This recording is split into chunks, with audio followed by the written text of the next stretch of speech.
Non scheme expenditures.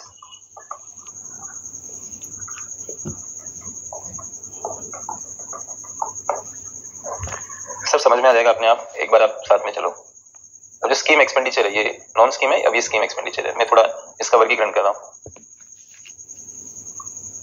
इसको दो भागों में डिवाइड करना है।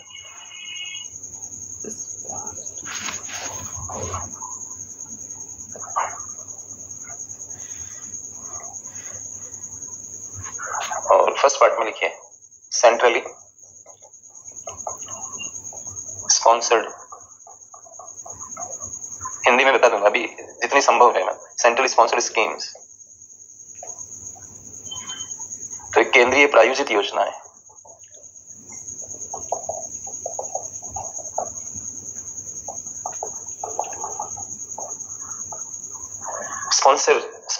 स्पॉन्सर को हिंदी में प्रायोजित करना कहते हैं। और यहां पर लिखिए सेंटर सेक्टर स्कीम्स।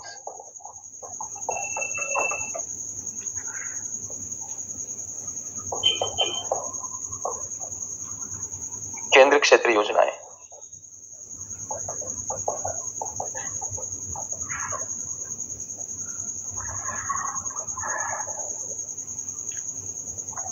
अब जो यहाँ पे आपने सेंट्रल स्पॉन्सर्ड स्कीमें लिखा है, केंद्रीय प्रायोजित योजनाएं, इनका भी विभाजन करिए।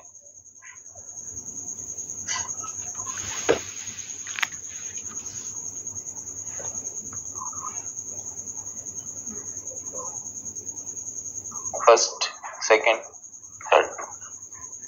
यहां पर लिखिए कोर, ये तो इंग्लिश में ही चलना है, core of the core schemes.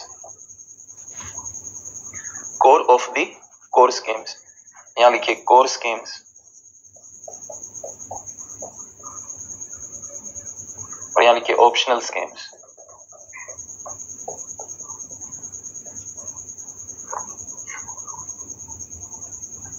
इनकी संख्या 6 होती है। लेटेस्ट बजट को ध्यान में रखकर मैं चल रहा हूं। और बात करेंगे कोर ऑफ द कोर स्कीमों की संख्या 6, इनकी संख्या 20 और इनकी संख्या 2, तो कुल मिला के ये 28 हो जाती।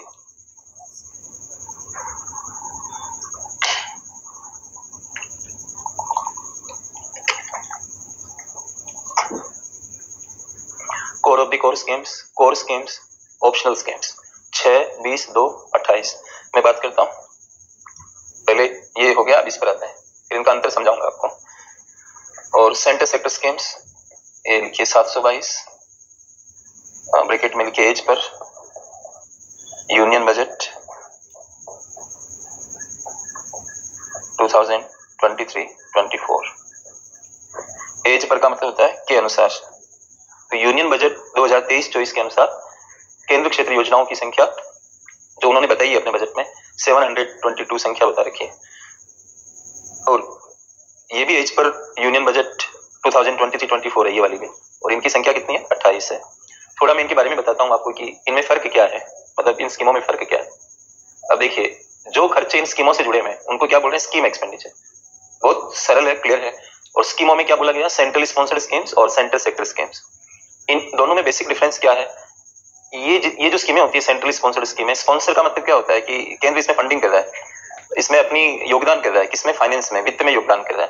तो ये राज्यों द्वारा इंप्लीमेंट की जाती है। Central sponsored schemes are implemented by the state governments and funded by the union government proportionally, मतलब कि एक अनुपात फंड करती है केंद्र सरकार, राज्य सरकारें भी मिलाती है, लेकिन केंद्र सरकार भी उसमें पैसा देती है। और इंप्लीमेंट करना होता है स्टेट गवर्नमेंट को। जैसे एक एग्जांपल लेते हैं, आयुष्मान भारत योजना का नाम सुना होगा आपने, प्रधानमंत्री फसल बीमा योजना का नाम सुना होगा।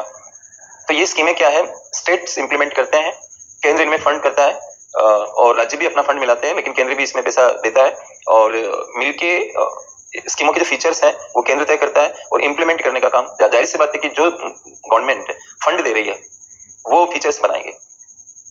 तो केंद्र सरकार के फीचर्स तय करती है। इसलिए आपने कई बार पढ़ा होगा कि अरविंद केजरीवाल जी जैसे दिल्ली के मुख्यमंत्री वो कहते हैं कि मैं आयुष्मान भारत योजना लागू नहीं करूंगा। इस प्रकार के डिबेट्स आपने देखे होंगे। तो ये टकराट होती रहती है केंद्र और राज्यों के बीच में। वो कहते हैं कि लोकल रिक्वायरमेंट के अनुसार स्कीम्स के फीचर बनने चाहिए। ये नहीं कि यूनियन फीचर बना दे और पूरे देश के अंदर हर जगह पर उसको एक समान रूप से लागू किया जाए। बिहार, झारखंड, उत्तर प्रदेश, राजस्थान, मध्य प्रदेश, गुजरात, महाराष्ट्र, साउथ इंडिया, ये सही नहीं है। इस तरह के वाद विवाद आपको पढ़ने को मिलेंगे। तो सेंट्रल स्पॉन्सर्ड स्कीमों में क्या खासियत है? Again I am repeating, they are implemented by the state government and proportion of the total fund requirement is given by the central government. You can say central government is sponsoring, funding the schemes. हालांकि वो funding जो होती है वो partial होती है। North east या पहाड़ी इलाकों के लिए अलग पैटर्न होता है, बाकी जो मैदानी राज्य होते हैं उसमें 100% फंडिंग नहीं करता है केंद्र। तो इस तरह से ये सेंट्रल स्पॉन्सर्ड स्कीमें होती है, केंद्र द्वारा प्रायोजित होती है, फंडेड की जाती है पार्शियली, और स्टेट गवर्नमेंट इनको इम्प्लीमेंट करते हैं। और ये स्कीमें जितने एरिया में बनती है वो ज्यादातर एरिया राज्य सूची से जुड़ा हुआ होता है, स्टेट लिस्ट से जुड़ा हुआ होता है। जैसे एग्रीकल्चर मुख्य रूप से स्टेट के दायरे में है, लेकिन प्रधानमंत्री फसल बीमा योजना का जो हम नाम सुनते हैं वो किससे जुड़ जाती है? एग्रीकल्चर से जुड़ जाती है। और एग्रीकल्चर को प्रमोट करना, बढ़ाना, भूमि सुधार करना, मार्केटिंग रिफॉर्म्स करना, ये सब स्टेट गवर्नमेंट की ड्यूटी है। तो केंद्र लेकिन उसमें फंड दे रहा है। तो इस तरह से आप जितनी स्कीमें हैं वो राज्य सूची से जुड़े विषयों को रिलेट करती है, और इसलिए राज्य सरकारों को इम्प्लीमेंटेशन के बारे में बोला गया है इस तरह से। तो एक तरह से आप कह सकते हो इस बात को कि विषय तुम्हारा, वित्त हमारा, subject is yours, finance is ours. इस तरह की रणनीति केंद्र अपनाता है, और राज्य कई बार आरोप लगाते हैं कि केंद्र इन स्कीमों के नाम पर हमारे एरिया में हस्तक्षेप करता है, इस तरह की चीजें। और ये स्कीमें भी पहले बहुत ज्यादा थी, ये स्कीमें संख्या में बहुत ज्यादा थी। ये जो 28 है ये कभी पहले 350, 360 इस तरह से थी, धीरे धीरे इनको कम किया गया है।